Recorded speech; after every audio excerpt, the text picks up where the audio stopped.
Christiane Amoutou, je travaille au sein de l'Université du Leadership d'Airbus Group. Donc Airbus Group, pour juste avoir quelques chiffres en tête, on est sur 125 lieux.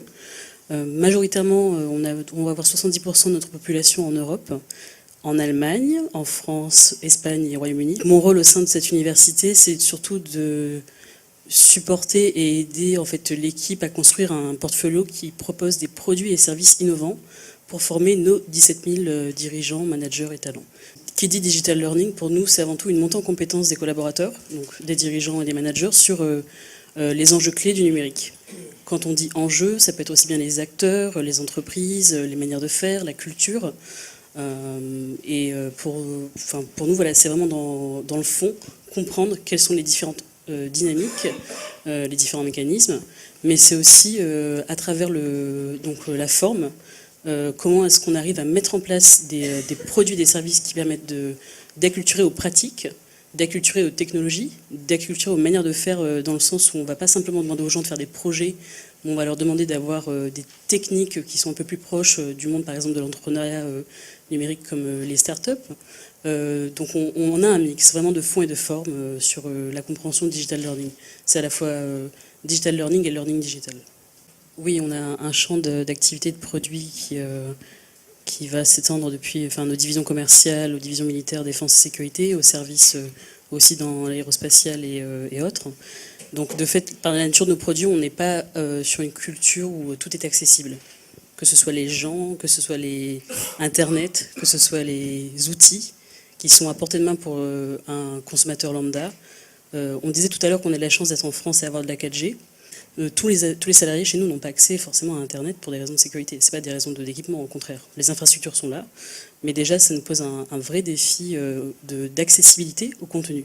La question, c'est pas vraiment comment est-ce qu'on pousse ce contenu vers les gens, mais comment est-ce qu'on fait en sorte que le contenu soit disponible en tout temps, tout lieu et toute forme, et dans la poche des gens, et qu'eux aillent le chercher aussi dans des endroits adéquats. Donc, premier, on va dire, défi, c'est vraiment l'infrastructure et aussi l'accès, j'ai envie de dire. Deuxième défi... Est-ce qu'il y a aussi l'équipement? Je ne sais pas, vous allez peut-être en parler, la partie équipement également. Si, en fait, on a des téléphones portables GSM et quelques personnes ont la chance d'avoir des smartphones, mais ce n'est pas forcément une technologie qui va être répandue et utilisée comme chez les consommateurs. Donc c'est une notion à prendre en compte. Quand on pense à du mobile learning et autres, nos collaborateurs ont beaucoup d'idées, beaucoup d'envies, mais tout de suite on va être confronté en fait à des problématiques de variété de devices, variété de solutions en place, et c'est aussi un enjeu pour nous de ne pas avoir forcément une unité d'équipement, d'un point de vue pédagogique surtout. Il y a la partie aussi sécurité, sans revenir sur l'infrastructure. On est, comme je vous le disais, dans des endroits qui sont protégés, donc on ne peut pas se permettre aussi d'ouvrir les canaux à tout ce qui arrive du web, même si on voudrait. Et de fait, voilà, c'est un des enjeux très forts chez nous. On essaye de soit les mettre hors de nos murs, avec des learning expéditions, des séminaires, ou dans des lieux où on va retrouver en fait, dans des incubateurs directement des entrepreneurs, ou ne serait-ce que chez des grands noms du numérique comme Apple ou autres. Donc on va devoir faire des formats beaucoup plus originaux pour en fait qu'ils arrivent à être simplement impactés plus rapidement dans un court laps de temps quand on est en présentiel par des tendances actuelles du numérique. Autrement, quand on peut aussi avoir différents formats, parce qu'on va en fait intégrer plus notre écosystème d'entrepreneurs, de start-up, et aussi selon les thématiques qu'on va adresser, d'experts. Quand on parle big data ou quand on va parler objets connectés, on va faire en sorte d'avoir des workshops où les gens vont pouvoir mettre rouler leurs manches et mettre les mains dans les outils pour expérimenter directement les technologies. Donc on essaie d'avoir une expérience de formation différente, par des contacts différents, par des interlocuteurs différents, par justement des formats qui soient plus enrichissants pour les gens aussi humainement. Parce que le digital ne veut pas dire absence d'être humain, et c'est ce qu'on essaie en fait de porter, d'ouvrir plus nos réseaux, notre écosystème, et de créer des solutions de formation et de développement pour les managers. Je pense que un des grands axes en fait, qu'on va avoir en priorité, c'est aussi l'éducation numérique des personnes qui sont dans la formation, clairement l'évolution de la maturité digitale, parce qu'il faut reconnaître qu'aujourd'hui, la maturité des apprenants est aussi complètement fluctuante.